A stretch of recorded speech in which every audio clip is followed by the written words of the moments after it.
Hey everyone, welcome back to the channel. In this video, it's going to be vlog number 27 and we're going to be talking about cricket hygiene. I've just been scrolling through the comments section on the YouTube channel and we're getting a lot of questions around like what do we do for the smell of crickets, what do we do for mold, just how do we keep our cricket container as clean as possible. So we're going to get into that very soon, but it's definitely, last time I filmed a video in the container it wasn't this loud. And you can definitely hear all the crickets just chirping, so hopefully the audio will be alright for you. Let's just have a little quick look in the bins. Oh, we're trying out some rock melon too. We'll get to that later in the video, but all the crickets up the back there. So yeah, it's pretty cool. So alright, I'll get into the questions now.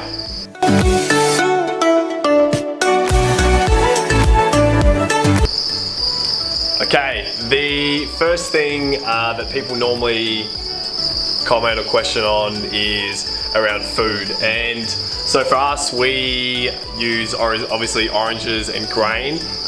With grain being quite dry, we don't find that there's a lot of mold in it, but we do find that there is mold actually starting to appear on our oranges. So when we are working in the container, we make sure that we actually remove the oranges every 3 days. And I'll give you an example of what the mold can look like. So these oranges are about to be removed today because they've been in there for too long, but you can already see that there's a little bit of mold starting to form on it, and we've just got to get rid of it straight away. So as soon as we see that start to come up, now the oranges didn't look like that on day 2, but they'll start to look like that on day 3, so that's when we start to remove it.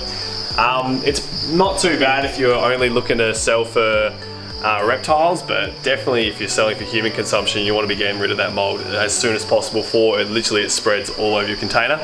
We also make sure that we just put it on a separate dish. So you would have seen in there we've got the grain down the bottom and then the actual plastic.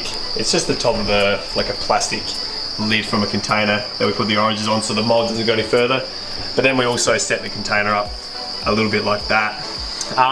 The other interesting thing with food as well, because we've just had a little bit of extra rock melon and watermelon on the farm, we're just seeing how these guys take to rock melon as well as watermelon just here.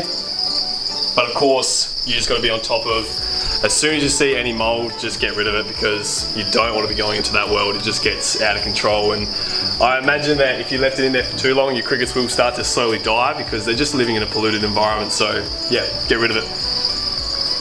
Alright, the next thing is about moisture and humidity and water, so drinking water for the actual crickets. Now you would have seen in previous videos that we have a water feeder set up like that, and obviously you can see that these guys, there's a bit of rope here, and then fill the water up the top just there, and then obviously the rope soaks the water up. But over time you'll notice that this water here can start to look like, where's an older one, just here. So if you take a look at that rope, it's been all chewed up and starting to fall apart. Now, an issue with that is we've had crickets eventually chew through the rope and then actually get into the water, and then you'll notice that as soon as you walk into your cricket farm, there'll just be a stench, a smell. It's horrible. It just smells like dead insects, because they've actually gotten into the water and drowned, and it's just like then you've got to clean the whole water filter and tank out. So keep your water fresh, keep filling it up, but then also if you do use these water feeders, make sure that you do change the ropes as soon as they start to get a little bit chewed up and beat up, because you don't want the crickets getting in the water. And the next thing with water, because humidity is important with the cricket farm, you want to have the kind of the rule of thumb with cricket farming is above 50% humidity. Not all farms have it, but it's just like optimal growing for humidity. But if you do have too much humidity, then of course you're going to get mold all through your container. You'll start to see mold on the walls, on the cardboard, and just on everything. So you have to keep on top of your humidity level. Don't have it too high. And then if you do also with the water feeders have any water leakage, I would recommend cleaning it up straight away, because if you don't clean it up, then the water is going to get on all the frass. So you can see there's a bit of cricket feces or frass back there, and if the water gets on that, then your container is just going to smell and yeah, it just comes back to having too much mold, and yeah, you don't want that. The next thing I want to talk to you guys about, because this is a question we get a lot of too, is about our substrate, our actual soil itself that the crickets breed into. Now, we use coconut husk, and you can see the crickets laying there. You know, that's super easy for these crickets to actually dig a hole into, so yeah, they're kind of town. You can barely even see them, you just see either their heads or their bums breeding there, but obviously that is the best substrate that we've found for the crickets. But with that being said, it does get a little bit of mold on it, so obviously if you're watching in the previous videos, the breeding soil itself has to be quite damp and wet. But then if I head up this end, you can see after the crickets have actually hatched, so that soil is quite damp still, but in this container where there's a lot of pinheads running around, this soil has started to dry out, and all this soil at the top here is completely dry, so we're just waiting for the crickets to get off there before we get rid of it.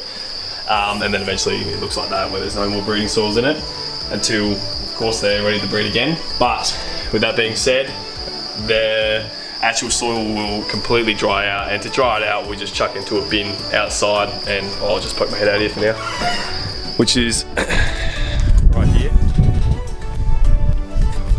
So this is all our coconut husk that we do reuse, but if we do have any mold on it, and this is all nice and dry now, blows away in the wind as you can see, and then just the second bin doesn't have anything in at the moment because it's empty. But yeah, so if there is any mold, we do just remove all that as well, because mold is not your friend in the cricket container. You just want to get rid of it as soon as possible. Okay, the next thing that we also have put in our container, which is, it's not new, but I just never really talked about it, is these fly catchers. So here where we live, literally just on also most fruit and farm places, there's like, these are called vinegar flies. They're quite small, and no matter how hard we try and how careful we are with the environment, these little flies always seem to get in. So we've got these sticky rollout things that just, as soon as they learn how to fly, and they can just leave the container and then they just fly into that. So we're making sure that we don't have any other insects. We've been pretty good recently, haven't had too many spider outbreaks, only one since the redback video.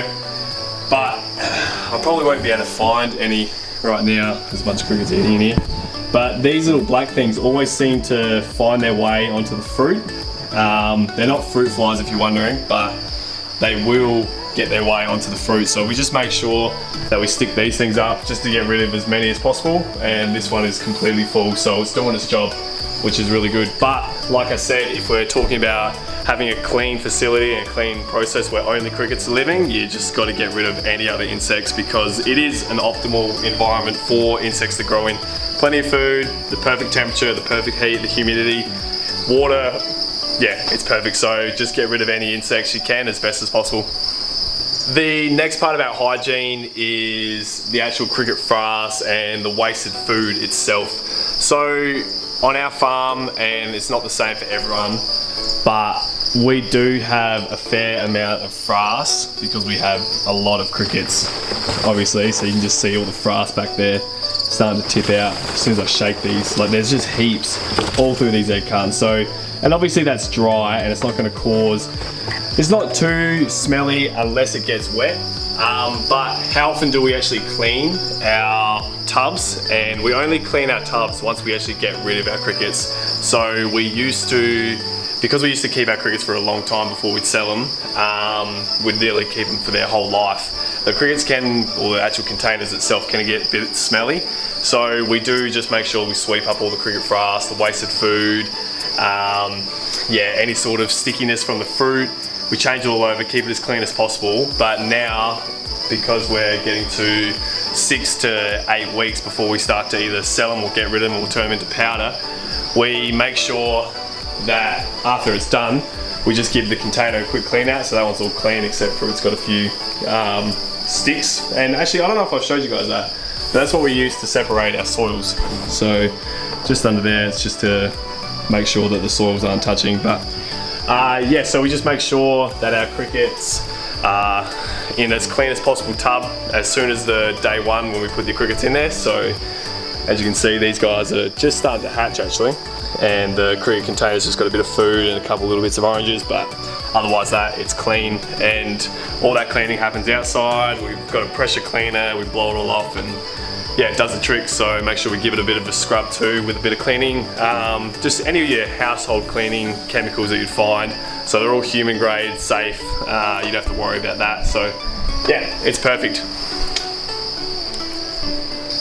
Alright, that's pretty much all I wanted to touch on. If you do have any more questions about keeping your cricket farm or your cricket containers clean, or if there hasn't been anything that I've answered either in this video or our first cricket hygiene video, just make sure you drop a comment below. So just in summary, that mold is your biggest enemy, and you'll get mold everywhere on your food, your breeding soils, on your water feeders, and that's just the natural environment of the cricket container itself. So between the heat and the humidity, you just got to control that. Be aware, turn it up, turn it down, find the perfect spot for your crickets, and find the perfect spot for not only your crickets but yourself in terms of working environment, because if you're working here for a long time it can be quite hot.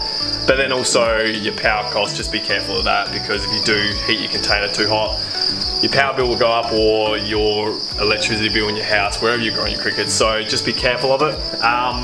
But yeah, so the mold, biggest issue, get rid of it no matter what. And also any other insects, just keep them as clean as possible. And probably the other last thing just to touch on, just make sure you keep your floor as clean as possible too, and then also your walls, just because over time you will start to see, even us, we've probably got to give these guys a bit more of a clean. It's a bit hard to see on the video because it doesn't look too bad, but there is just a slight little grime from the humidity level and just the moisture in the air. So we do have to just keep on top of everything. It's super important, especially if you want to go into human consumption of crickets. There's not a lot of rules and regulations at the moment for it, but it's going to come, so just make sure you're on top of it. So yeah, thank you for watching the video, and if you have any questions, like I said before, put them in the comments below. Thank you so much for everyone supporting the channel. We're up to nearly 450 subscribers, and yeah, it's good to see. I hope everyone's learning a lot about cricket farming and where their food comes from. So yeah, we'll see you in the next one. Bye.